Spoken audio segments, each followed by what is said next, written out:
पण sir, Donald Trump यांचे वादग्रस्त निर्णय हे काही नवे नाहीयेत. गेल्या काही दिवसांपासून सातत्यानं त्यांचे हे निर्णय येत आहेत आणि आयात कर हा लावल्यामुळे अमेरिकन अर्थव्यवस्थेला सुद्धा मोठा फटका बसण्याची शक्यता आहे. काय नेमकं होईल? हा कर लावल्यामुळे अमेरिकन अर्थव्यवस्थेला फायदा होईल की तिथेही तोटा होण्याची चिन्ह दिसतात?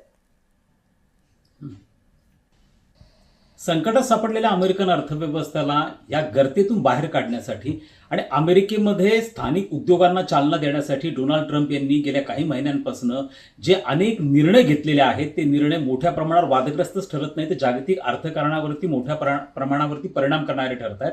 विशेष करून त्याचे परिणाम भारतावरती होताना दिसतात. त्याच्यातलाच एक महत्त्वाचा निर्णय तो होता आयात शुल्काच्या बाबतीमध्ये. भारताच्या विरुद्ध ऑलरेडी 50% आयात शुल्क हे लावण्यात आलेले असताना आता आणखीन एक मोठा निर्णय डोनाल्ड ट्रम्प यांनी घेतलेला आहे आणि तो 1 ऑक्टोबर पासून अंमलात येतो. आणि तो म्हणजे जे ब्रँडेड आणि पेटंटेड फार्मास्युटिकल प्रोडक्ट्स आहेत, मेडिसिन्स आहेत, त्यांच्यावरती 100% इम्पोर्ट ड्युटी लावण्याचा हा एक निर्णय त्यांनी घेतलेला आहे. त्यामधनं अर्थातच काही अशा उद्योगांना वगळण्यात आलेलं आहे फार्मास्युटिकल मधल्या, की अशा काही कंपन्या की ज्या विदेशी आहेत मात्र त्यांनी अमेरिकेमध्ये आपले प्लांट्स लावलेले असतील, यांना त्याच्यातनं वगळण्यात आलेला आहे. मात्र अशा स्वरूपाचा हा निर्णय घेऊन पुन्हा एकदा फार मोठ्या प्रमाणावरती अर्थकारणामध्ये एक प्रकारचं भयकंप निर्माण करण्याचा प्रयत्न डोनाल्ड ट्रम्प यांनी केलेला आहे. भारताच्या दृष्टिकोनातून विचार केला तर निश्चितपणे भारतातील एकूणच फार्मास्युटिकल इंडस्ट्रीला हा एक मोठा धक्का मानला जाऊ शकतो. आणि त्या दृष्टिकोनातून जर आपण विचार केला